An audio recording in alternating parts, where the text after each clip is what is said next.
दोस्तों, किसी ने सच कहा है, सोच बदलिए नजरिया बदल जाएगा। नजरिया बदला तो जिंदगी बदल जाएगी। मैं हूं आपकी दोस्त ज्योति। आपका स्वागत है मेरे चैनल एम्पावर द लाइफ में।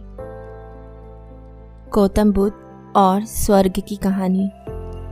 दोस्तों, भारत में जब भी परिवार के किसी व्यक्ति की मृत्यु हो जाती है, तब सब यही चाहते हैं कि परिवार का यह सदस्य स्वर्ग जाए। ऐसा ही एक व्यक्ति के साथ भी हुआ।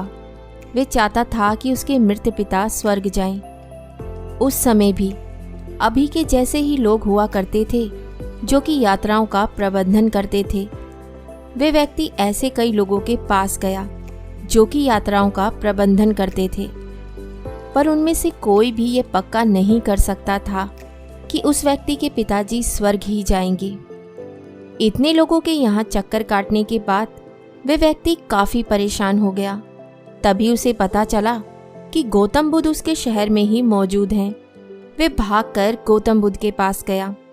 उस समय बुद्ध होने का यह मतलब माना जाता था कि आपके भगवान के साथ सीधे संपर्क हैं, और इसका मतलब था कि उसके पिताजी सीधा स्वर्ग जा सकते थे अगर गौतम बुद्ध चाहते।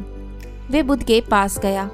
बुद्ध उस समय एक झील के किनारे पेड़ के नीचे बैठे हुए थे और अपने अनुयायियों से किसी बात पर विमर्श कर रहे थे।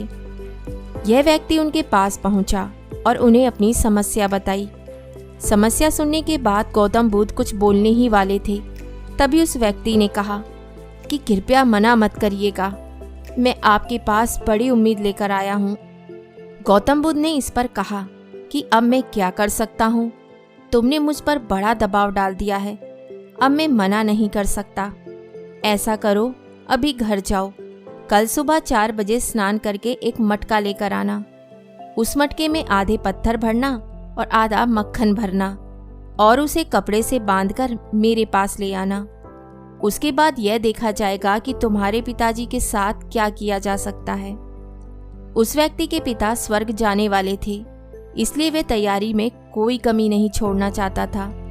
उसने बड़ा सा मटका लिया, उसे पत्थरों और मक्खन से भरा और बड़ी ही मुश्किलों से गौतम बुद्ध के पास लेकर आया। बुद्ध ने कहा कि इस मटके के साथ झील के 3 चक्कर लगाइए। उस व्यक्ति ने भारी मटके को लेकर चक्कर लगाए और बुद्ध के सामने आकर खड़ा हो गया। बुद्ध ने कहा कि अब झील में चले जाओ और पानी के छाती तक पहुंचने तक जाते जाओ।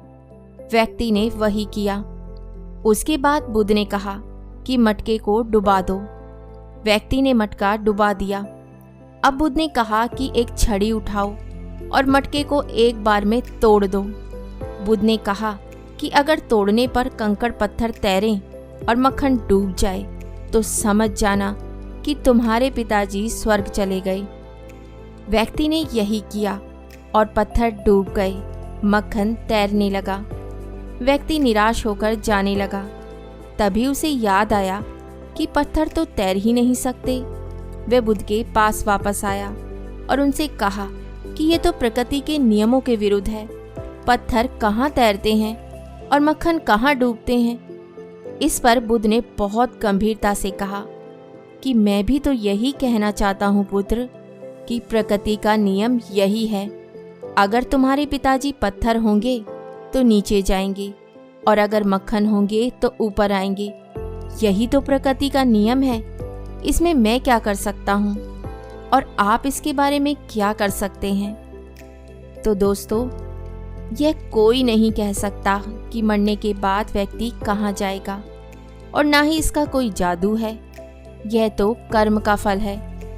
यदि व्यक्ति अच्छे कर्म करेगा तो स्वर्ग जाएगा और बुरे कर्म करेगा तो नरक। हर व्यक्ति को अपने कर्मों का ज्ञान होना चाहिए, इसी में व्यक्ति की भलाई है। हमारे अच्छे और बुरे कर्म ही यह निर्धारण करते हैं कि हम स्वर्ग जाएंगे या नरक।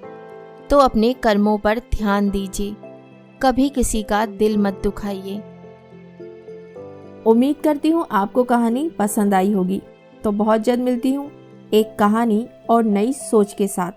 तब तक हंसते रहिए, मुस्कुराते रहिए और अपना ख्याल रखिए।